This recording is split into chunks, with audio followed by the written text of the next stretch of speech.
The Lives of the Saints by the Reverend Alban Butler, taken from the 4th edition, published in 1954. August 17th, St. Mamas, Martyr. St. Mamas is ranked by the Greeks among the great martyrs. His martyrdom is placed under Aurelian. That prince was a Scythian, a native of Dacia or Moesia, and upon the death of Claudius II in 270 was chosen emperor by the army at Sirmium, and his election was confirmed by the unwilling Senate. Could the majesty of the Roman name be reduced to a meaner slavery than that of obeying any slave or barbarian whom the fortune of war had advanced in the army, and on whom it pleased the soldiery to bestow the empire? Aurelian was a good soldier, bold, enterprising, and severe in military discipline. Being raised to the imperial throne, he discovered his inclinations to cruelty by putting to death many senators upon the slightest pretenses, and was insolent, haughty, and proud, excessively fond of magnificence, pomp, jewels, and gold. Aurelius Victor says he was the first among the Roman emperors that wore a diadem. He was author of the 9th persecution raised against the Christians. To this he was excited in an expedition he made into Asia.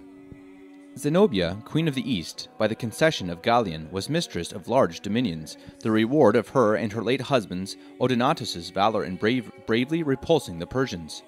Aurelian determined to deviate her of her kingdom, but she defended herself by the counsels of Longinus, the most judicious critic and rhetorician, who had been her preceptor and counselor.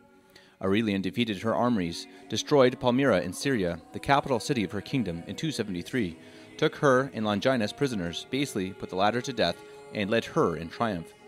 He indeed spared her life and gave her very great estates in Italy, and she lived at Rome in great dignity many years till her death. Zenobia had favored the Christians in the East, and, though none of them had taken up arms against Aurelian, being returned to Rome from this war, he published most bloody edicts against them in 275, but was himself cut off by a conspiracy in Thrace, as he was marching at the head of his army against the Persians in April the same year.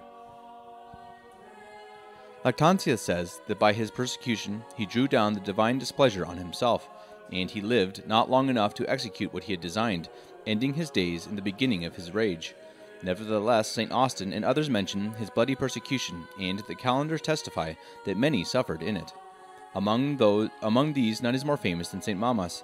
St. Basil and St. Gregory Nazianzen inform us that he was a poor shepherd's boy at Caesarea in Cappadocia, who, seeking from his infancy the kingdom of God with his whole heart, distinguished himself by his extraordinary fervor in the divine service. Being apprehended by the persecutors about the year 274 or 275, he suffered the most cruel torments with a holy joy, and attained in his youth a glorious crown of martyrdom.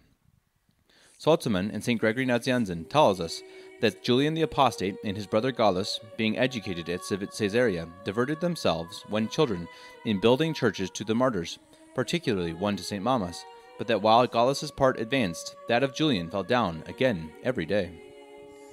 Every Christian ought to rejoice exceedingly that, how mean soever his condition may be as to the world, an eternal kingdom, compared to which all the scepters of the earth are mere shadows and dust, is offered him by God, and that it is in his power through the divine grace to obtain it. For heaven is justly called in the Scriptures a kingdom, and all its glorious inhabitants are truly great kings, God communicating to every one of them a full partnership of that honor, in an entire possession of overflowing joy and unspeakable pleasure, of all riches, honor, power, and liberty of doing and commanding according to their own will, which is in all things subject and conformable to the divine. Our faith must be exceedingly weak if we do not, with the saints, offer violence and strain every sinew to make sure our election. If we do not find our joy in all sufferings and disgraces here, by which we may purchase an eternal weight of glory, and if we do not scorn from our hearts this little point of the earth, with all its empty and false enjoyments and promises, making no other use of its goods than as steps to conduct us to God's immense and immortal kingdom, framed by his almighty hand to display his infinite power, munificence, love, and goodness in favor of his faithful chosen servants to all eternity.